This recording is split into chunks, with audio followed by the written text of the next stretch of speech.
Okay, thanks, Chris. Well, you're probably familiar with the whole discussion of partnership. Basically, you could say there are two types, I suppose. There are the national level corporatist arrangements, the social partnerships, so-called, and then you have these area partnerships, which are localised. And these are the ones we're going to look at, and we've done a bit of work on them over the years. Now, to get a sort of a conceptual handle on the whole issue, I'll just pick out one concept, which is that of empowerment.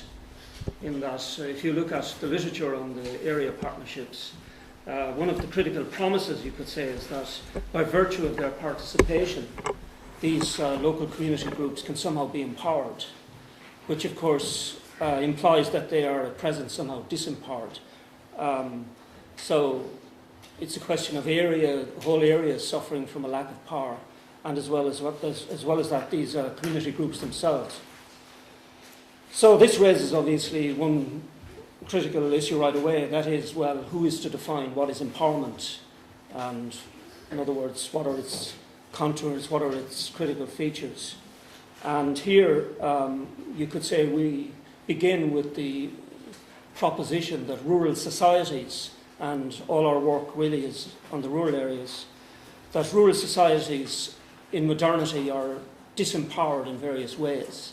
If you take the idea in modernisation theory, for instance, that modern societies are fundamentally industrial, in other words, the basic sector is manufacturing industry, and agriculture is eclipsed in various ways. So the question is, if you start from here, the issue is, well, can rural actors somehow negotiate this structural position of a lack of power, of disempowerment? And in one sense, you could say this is really the starting point of the analysis. Now, as Chris mentions, we've been looking at this over a range of groups and issues. So, for instance, we've looked at community councils, cooperatives, smallholder movements historically. And these partnerships basically come into this as part of a sort of a new initiative. Now, having located it in this way, then you could say, well, we need to sort of excavate the whole notion of power conceptually within the social science literature. And one approach is suggested by what is known as populism. Now, populism is, in many ways, an ambivalent concept. It has had a very varied career. You could say it has multiple meanings. And in some ways it is in the present world, a compromise concept insofar as it, as you know from reading the newspapers, it is frequently used nowadays as a term of abuse. Nonetheless, there is a literature that has looked at it, and why it's relevant to rural areas, you could say, reflects the fact that in the 19th century, some of these movements that were opposed to what was happening, particularly the way power was being redistributed from rural to urban areas, they were known as populist, the classic examples being in the United States, where you had a very strong populist movement at the end of the 19th century. And also in Russia and in Central Eastern Europe, you had a huge populist movement, which continued right on into the interwar period. So there is a tradition, if you like, of these elements that find themselves in a subordinate position in industrializing societies, somehow trying to negotiate power imbalances and effectively being termed populist in the process. So what you have, if you try and distill it conceptually then, is basically what populism offers, at least, is the possibility of a theory of power from the perspective of subordinate interests. In other words, interests that lose out in modernity, in the modern world, who find themselves on the back foot at a disadvantage. So to develop this a little further, then you could say the critical opposition in populist theory is the opposition between power on the one hand and powerlessness on the other.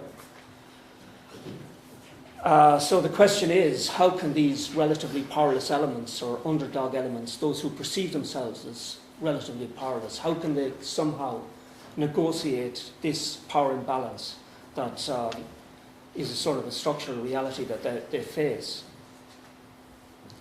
Now, one way of describing this, you could say, is that they somehow have to generate a new source of power, or they have to generate some sort of a capacity. And in the power literature, this is usually described as a power to capacity.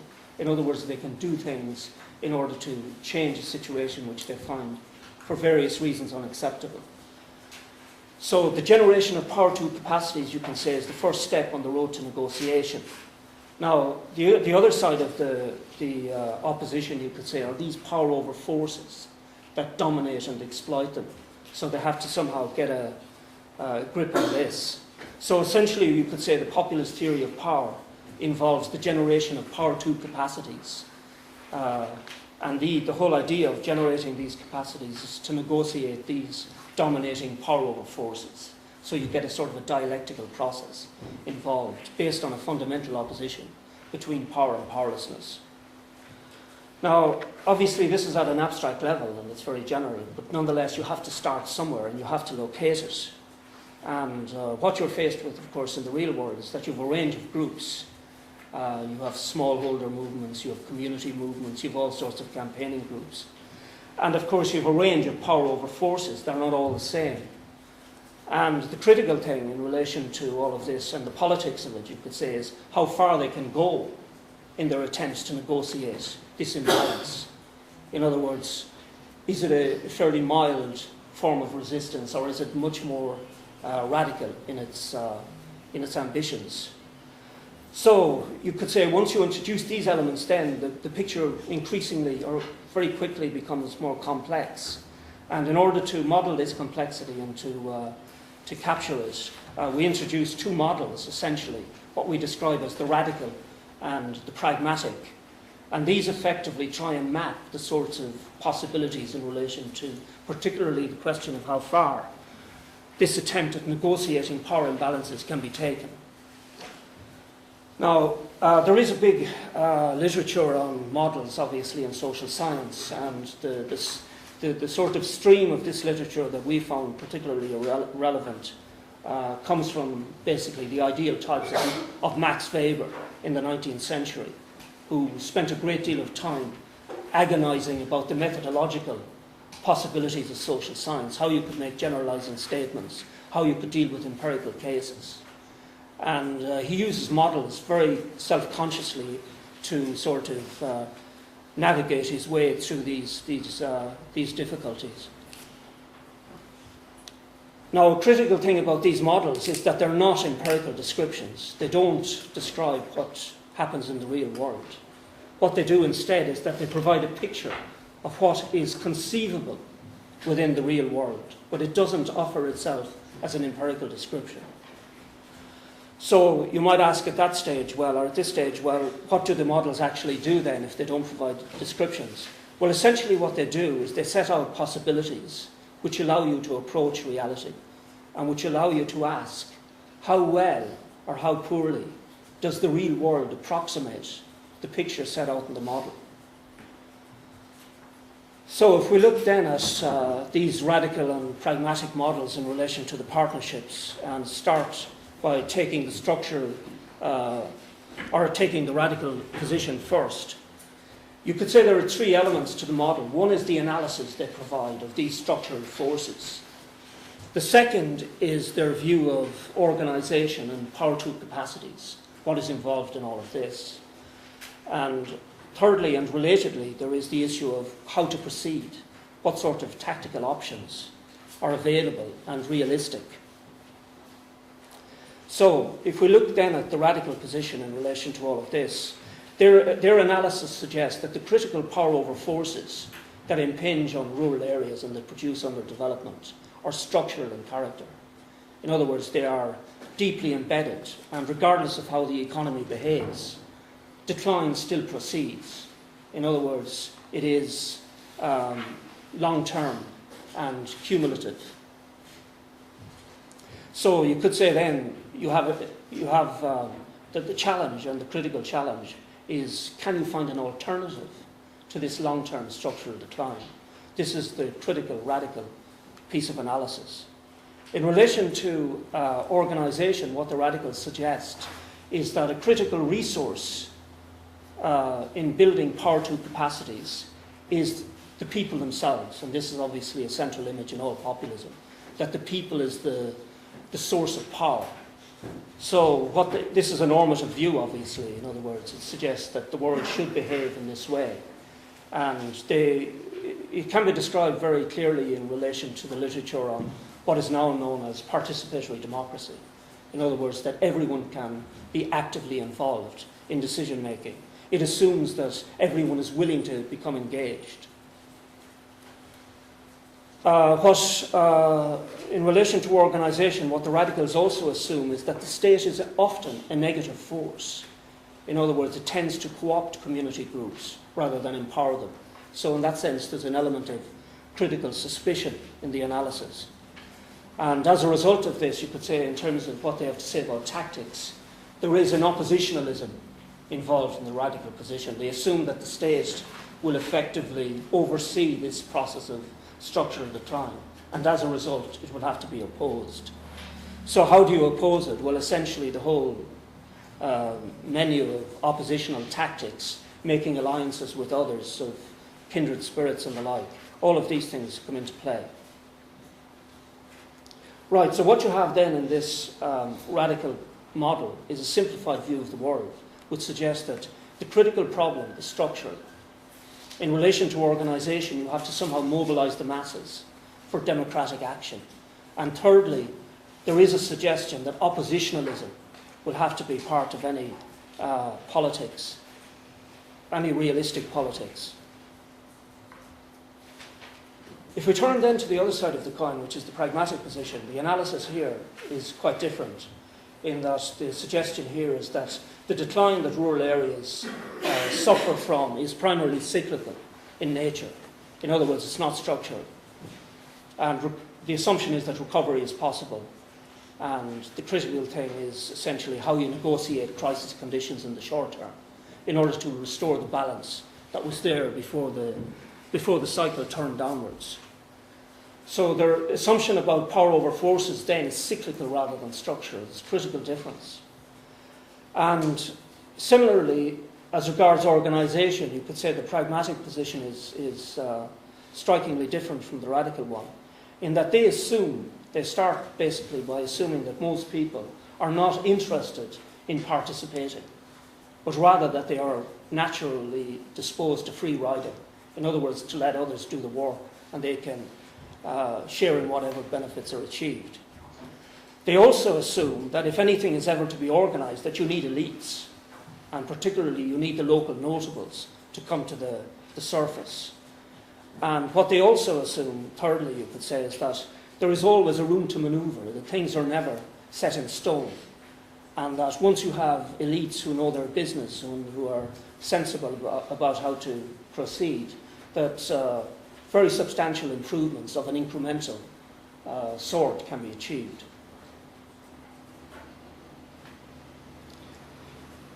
So, obviously, it follows from this that in relation to tactics, the pragmatic position assumes that essentially you're much better off working with the state rather than opposing it. In other words, integrationist as against oppositional tactics are very much on the cards. And this basically assumes that the weak, if they have to have any chance at all, have to ally with the strong in order to make incremental improvements. Right, so I've spent a bit of time fleshing out this, but it is obviously the context, so it's necessary in a sense.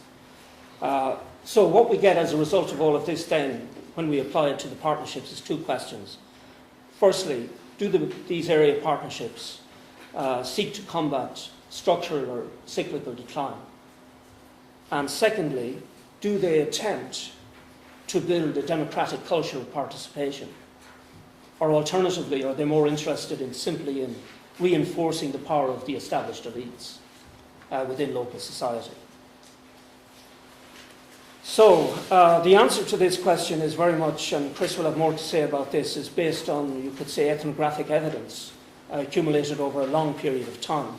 And the critical case that we look at is based in northwest Connemara, 40 miles to the west of here. And the community group is Connemara West, which is a really well-known rural community group, possibly the best-known one in the country. And the background then, you could say, is that there is a history of community action in this place. You have a remote rural area, which has been subject to long-term decline. If you just have to look at the issue of population loss and out-migration to see the pattern over a long period, 150 years. So it's in this context, then, you could say, that partnership is inserted.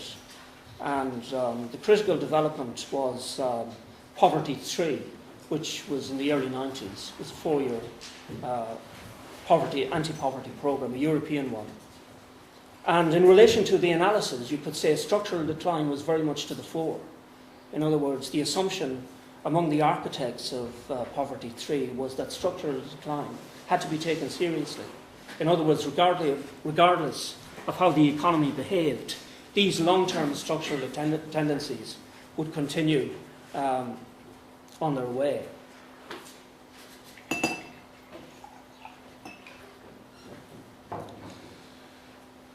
And clearly the selection of Connemara West to some extent was dictated by the remoteness of the rural area, so that in a sense there is a massive difference in all of the recent literature over the last 25 years on rural areas, sort of pivots around this difference between areas that are close to cities, rural areas that are close to cities, and rural areas that are more remote. But the critical thing to realise in all of this is that the city holds the whip hand. In other words, essentially the fortunes of the rural areas are ultimately dictated by the urban dynamic. So the question is then, does partnership offer a solution? And the starting expectation in Poverty 3 was that it offered a real chance. And this partnership was presented as a flagship and as a potentially exemplary case that could lead the way for others. In other words, it could be a real source of innovation. And the reason why Connemara West was chosen, and this area of Connemara more generally, was because of the involvement of this community group. It had a huge track record. It had been involved, for instance, in the 2 previous European anti-poverty programs, going back to the early 70s. Right, so if we look at what they attempted to do then, I'm conscious of the time, essentially there was a big question about what area they would cover, the spatial area, and the social groups that they would prioritise for purposes of the partnership. So these debates ultimately gave rise to sort of a target group approach. And there were 5 main target groups: the old, the young, the unemployed, women as a distinct category, and those involved in community development. In other words, the analysis suggested that effectively if Power 2 capacities were to be enhanced and built, that these groups would have to be focused on. Now, another critical feature of what was happening was that professionalised community groups, or community workers, were actually extremely important to the partnership.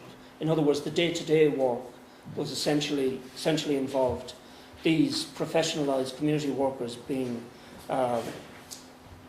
essentially aligning themselves with local voluntary groups to make progress.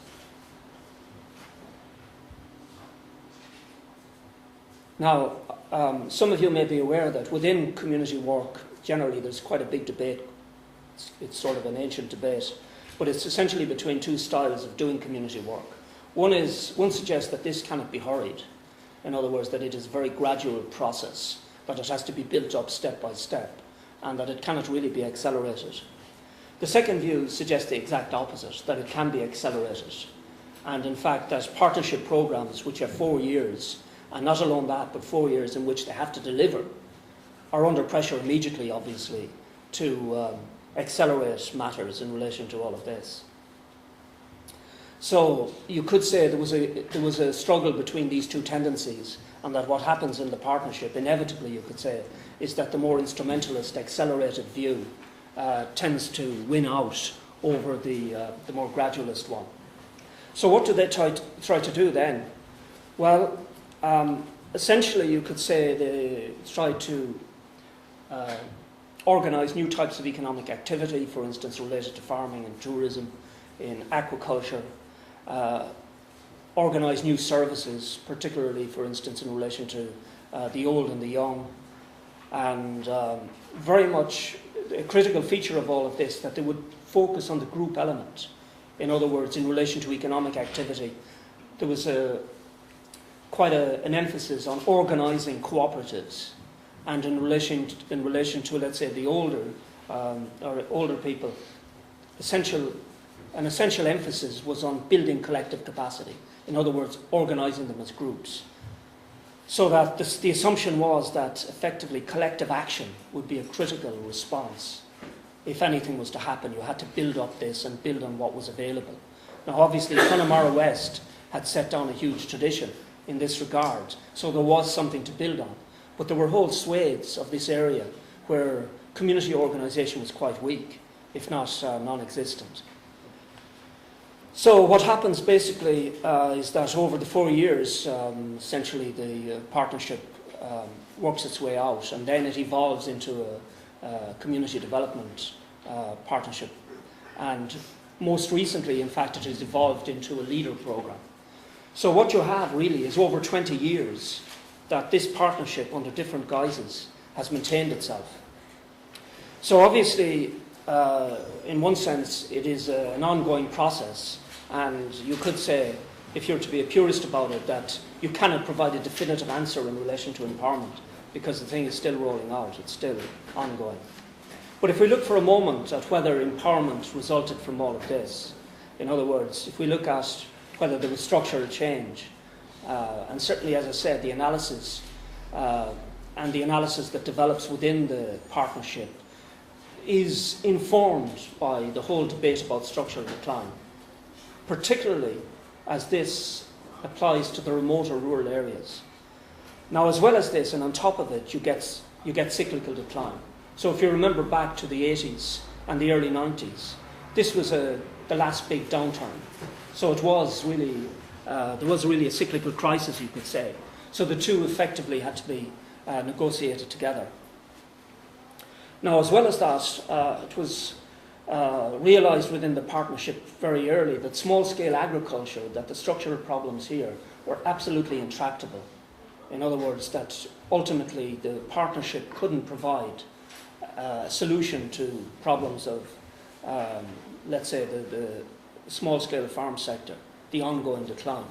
Nonetheless, certain things were possible. For instance, there were off-farm possibilities, new employment generation possibilities that could be exploited, new enterprises, so aquaculture, for instance, tourism, these offered new opportunities. But farming itself effectively was seen to be, the structural problem there was basically seen to be too intractable, really, for the resources of the partnership to combat effectively. In relation to organisation, the early analysis would suggest, and you can see it very clearly among the community partners at the start, there was a fear that the state partners were too dominant, and that as a result of this, that you would get the sort of co-optation that the radical position flags and predicts. However, as time passed, you could say that this view is effectively revised. And what you find, in fact, is that decision-making power begins to be more evenly distributed between the community and the statutory bodies. And in fact, you could even argue that the community actors become absolutely crucial to the partnership as it evolves. Another critical feature is that even though some local elites and some local notables were prominent in the partnership, you couldn't really say that the community actors that were involved were elite controlled. And you can see this particularly in these working groups that built around the 5 areas I mentioned. You get new forms of participation. And probably the most dramatically critical one here was the role of women. Women who hadn't previously been involved in this type of voluntary activity very much came to the fore. And what you find as well is the whole idea that essentially the partnership offered a huge opportunity, that there was room to manoeuvre, and that this was there to be exploited. In other words, you could say the pragmatic view that it's, in a sense, all to play for was very much accepted. Right, finally, if we just take a quick look at the outcomes, you can say that there are two interpretations that are possible of it. And in some ways, this is what makes it interesting as an interpretive exercise, that these interpretations tend to run in different directions. The optimistic view is that what you have in all of this is a new model of governance, and that real steps have been taken towards this vision of participatory democracy, that there is more local control. The fact that the experiment has lasted over 20 years has transcended the old bane of these projects, which is short-termism. That is, that you put in your stimulus for 4 years and then you walk away, frequently leaving the local actors high and dry in the process. So the optimistic view would then suggest that, building on the tradition that was there, that major advances have been made, and that the future in that sense looks fairly bright. In other words, that a cumulative process can be imagined. On the other hand, there's also evidence that would support quite a different interpretation, which is much more pessimistic. And this would suggest that, in fact, that if you peer beneath the surface, that there is less local control, in fact, and that essentially what has happened is that the community has become an agent of the state in a new model of flexible service delivery. And, for instance, that is dependent on community employment schemes, and that short-termism is still very much at the heart of what is happening. So that as long as these conditions pertain, the suggestion is you can never have genuine empowerment. So I think I'll hand it over now. Okay, thanks very much, Tony. I'm conscious of time because we've missed a lot of time, but I'm conscious of the fact that it's mainly PhD students not only that are present here. So we added on a number of methodological notes at the end, right? Okay.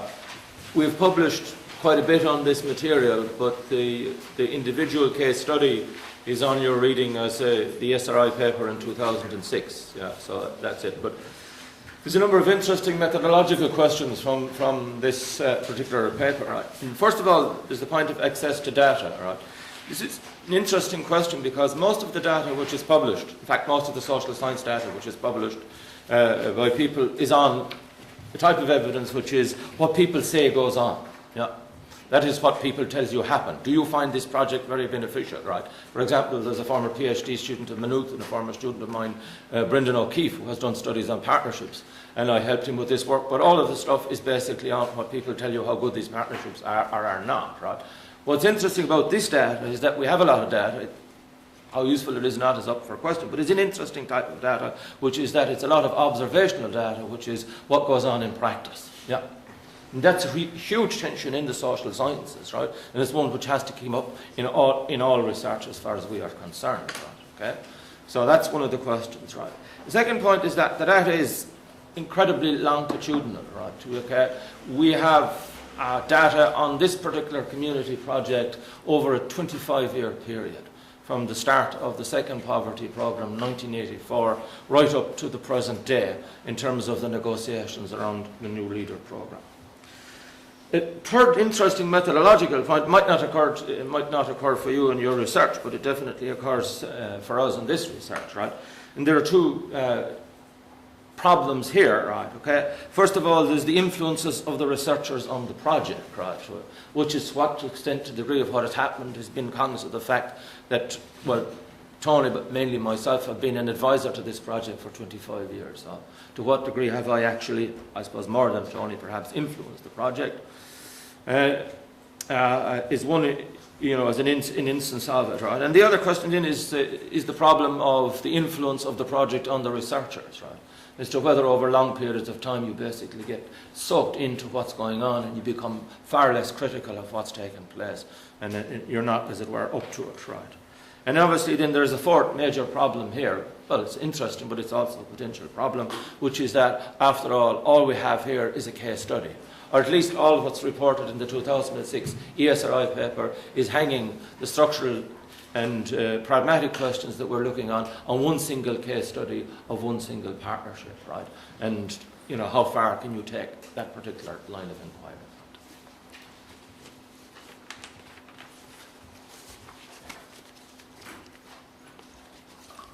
would like to ask, because the questions are very interesting to my mind.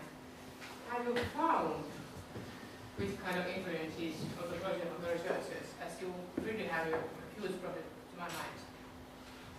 Did you notice so that you would report on it? Sorry? You have made a question. What are the influences on the project of the researchers? Yeah. What did you find? Well, I find it hard to judge what our influences have been in the project, right? But I'm certain that we've had some types of influences, right? In terms of people asking for advice on strategic approaches, right? Yeah. I did, for example, recommend to the project that they seek to become a leader program in 1994. And they were actually turned down as a potential for that program, right? And in 2007, they were asked again to participate in the leader program, and they asked for advice on that question, right? And it's a really serious implication to become involved in the leader program, because the leader program is increasingly becoming dominated by the minister and the state apparatus, right? Yeah. The minister is giving out the leader program now in return, as Tony said, for the delivery of services, right? Yeah. And there was no negotiations attached to the new structure of the companies and so forth, which had implications for community organisations, who would represent them, how they would be represented, no negotiations on who from the state should be represented on it, no negotiations on staff contracts, terms of work and all of that sort of stuff, right? So had quite a role in terms of advising them, right? Obviously it's better probably for somebody else who was doing research in this project to judge whether the influence was great or not, right? But you have to draw attention to researchers to say that when you become involved in projects in this type of way, you do obviously contaminate the matter to a degree. I think it's a very good question. I think I actually heard of it before, but when I really... Yeah, it's a traditional question in anthropological research where a participant historically would have gone off to live in a faraway place, right, and observed the workings of the natives and made a report, right? And in it, right, there's always this debate to what degree has the presence of the researcher contaminated what has been present. But I suppose the other methodological point is, what type of data do you get if all you're doing is asking people questions about what went on? I mean, there's the entire evaluations of the leader program carried out by Brendan Parry and Associates. Well, not the entire part of it. There's a lot of so-called objective data gathered on the entire leader program, but an awful lot of the data is about people's opinions about what they think about the program and so forth. Right? Now, given the police nature of the leader program, the role of inspectors and everything, which is enormous in that program, you have to be incredibly suspicious, or at least cautious, about the nature of the data, what people tell you what goes on. Yeah. I mean, that's a very interesting question, sorry, yeah, about the point that Tony making. Is it, like, for example, who runs the project? I mean, if they ask him the question, all the time they say, well, it's all very democratic here, right, yeah? But if you're present at meetings, and then at least you can observe what goes on, who makes decisions, right, yeah? Yeah. It's the same with any organisation, like the one we're sitting in, right? You'll get one version of it, and then there's another version of what goes on. So, sorry. I'm not sure if this is a comment or a question.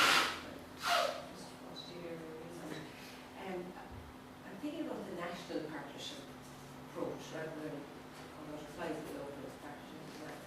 I just wonder, where you have groups who are included as part of the community voluntary sector pillar, is that in itself disempowering as they become part of a consensus approach to developing social and economic policy? And where does that leave them? Well, groups who are not included, I suppose, the more excluded groups. But also, where is the radical voice in that?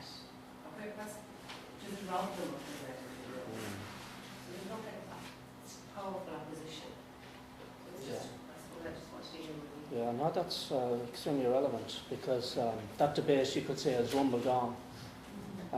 And in a sense, you could say again, you can only answer it by, in a sense, you set it out very well, the nature of the problem, but you can only answer it, I'd say, in relation to specific cases. In other words, whether people are robbed of a radical voice, and there are those who would suggest that in fact tends to happen, The other possibility would be, the other argument against that would be, it's like coalition governments for small parties. You know, if we're not in there, we don't have a chance anyway. And we can gain something from it. So you can make incremental advances, so you push back to a more pragmatic position. And the argument is, well, you're better off with incremental change than no change at all. Because otherwise you're entirely, if you're considered to be too radical, you're just dismissed. And you don't inform what goes on. Yeah, I think that's what Tony's point is, that most of the community groups now find themselves in a position of saying is that whatever the price you pay for going in, the price for staying outside is too much. But there is a particularly interesting contextual factor, which is that basically most community groups don't engage in economic development which generates any resources independent of the state, which is a really interesting change, right? Because historically there was quite a bit of a movement here for community economic development, which would generate some type of economic base to the community organisations, right? So strictly speaking, right, most community organisations have become dependent on the state for funding, right? Okay, and that's a huge factor, right? So if you're not in, you don't have access to the funding with regard to the state, right? But one of the questions we have asked in a couple of the papers, which is is whether or not community groups have any influence over the total context in which they operate, right? Yeah. And I think we generally came to a very pessimistic conclusion about that one, right? In other words, that the agenda is always set by the state or the supranational institution, the EU. Like, you know, the Poverty 3 programme, it brings practical benefits, but the structure of the programme, community groups had no say whatsoever. They've said this is a model action programme. It will go on for 4.5 years. It will have these types of actions attached to it. If you're in it, you will behave according to these rules. No, you have room for manoeuvre within the bounds of the structure, which is a different question, as Tony says. I think as well, if, another way of sort of illustrating the difference is if you compare Leader and Poverty 3 in terms of their basic analysis. What happened in Poverty 3 is you could say that there were radicalised elements within the state. And you could see that very same thing in the Combat Poverty Agency, who effectively accepted this argument about structural decline, who accepted the whole idea of participatory democracy, who took it seriously, and who essentially saw their role as stimulating this type of activity. Whereas you could say, and you can see it very clearly coming out in the evaluation of Leader, that in many ways this element was very much sidelined, that these elements didn't come to the fore nearly as much, which would indicate again that these partnerships, these local partnerships, are not uniform. They're actually quite varied. Yeah. I would say that also an interesting fact is that when you start looking at the partnership period, which basically it's not quite 30 years, but it's nearly 30 years, that at the start, to some degree, there was a more general radical alternative tendency in Irish society, in any case in which we'd like to call it a more leftward orientated possibility was put out. Over the period of social partnership, the general belief is that from any part of the political spectrum, with the distinction of the minor part of it on the far left, is that there is really no alternative to this social partnership model nationally, and consequently this is more or less what's to be found on the ground, right? You know, if you look back to the Poverty 3 programme, which we've looked at quite a lot, right, in the mid-70s, it had a quite radical tinge in it, right? It wasn't just against the state, it involved itself in very big debates about the selling off of church property, primary schools that were being closed down in rural areas, making cases that they should become owned by local communities and so forth.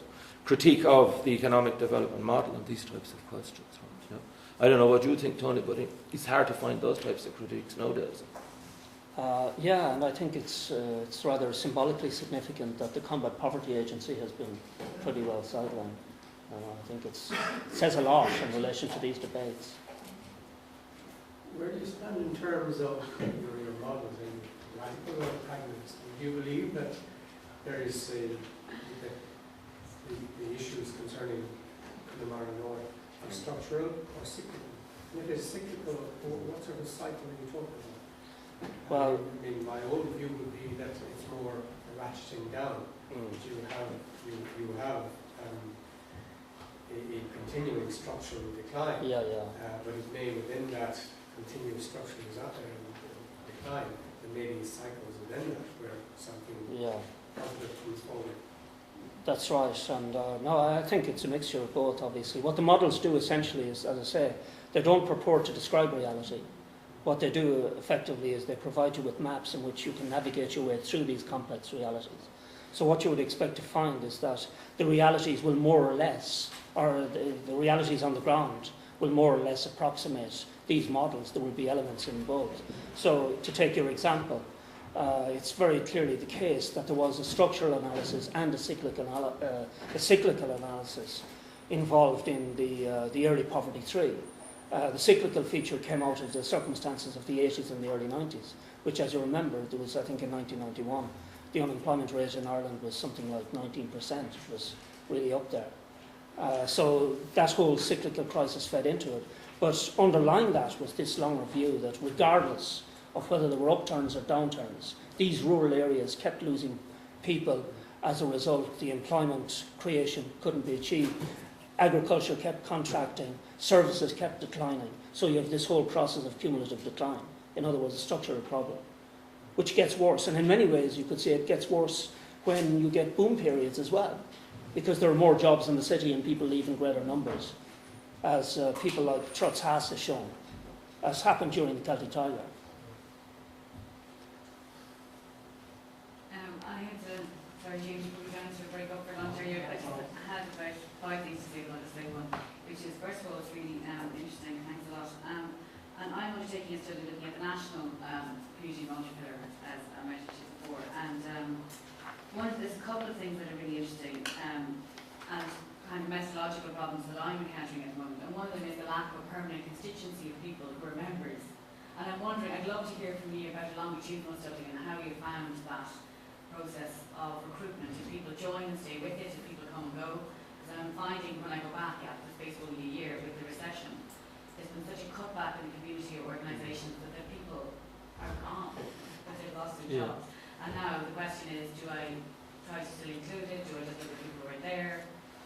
It's participatory, so I'm going to talk to people involved and see what they think. But I'd love to know whether you have that. Do the same people stay with it for 25 years? Does that keep changing? Yeah, I propose the larger picture. Obviously, when you look at social partnership and in more national scale, the literature which is useful to do that is we've tried to do it a number of years ago, which is you tend to see the community and voluntary sector as part of a policy network, and then the bigger players are part of what's called the policy community. I don't know if you're familiar with that literature in the social sciences, right? Which basically suggests that some players are always on an inside track and they have to be consulted. If you're in a policy community, you have to be consulted. If you're in a policy network, you might or might not be consulted, right? With regard to that wider picture, bigger picture, obviously the huge problem for the community and voluntary sector, well, one of them is its enormous diversity. So how do you get consistent for that? I mean, I've been involved over the years with about 3 different attempts, and Tony has studied, well, we both studied, but Tony's done a lot more work than I have on Muintir na Tíre, which is a national community organisation. And it's incredibly difficult to keep any sense of unity, right? Because they keep breaking down into their individual interests, right? Specifically in relation to the case, right? The case is interesting because there's an incredibly consistent amount of voluntary involvement with this case. But it's now proving itself to be hugely problematic because the community sector on the board is really old, even older than I am, right? Yeah. There are people on the board who are in their late 70s and one person into their 80s, right? Yeah. So there's a huge problem of continuity and issues around those types of questions. Yeah. And they're going to have real problems in dealing with that particular question. Yeah, and it's a tension point. It's a tension point in this type of act.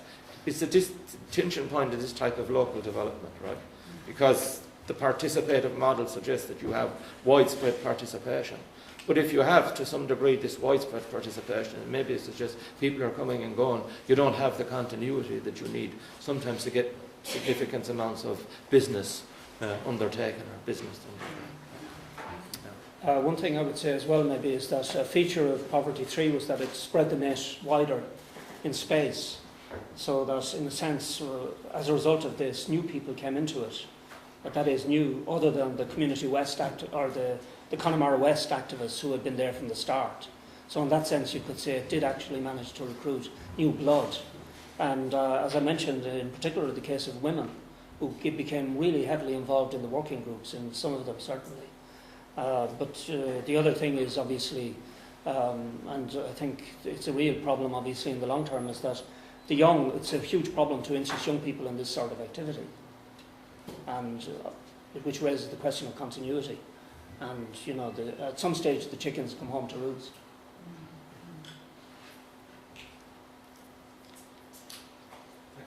Thanks so much, Chris.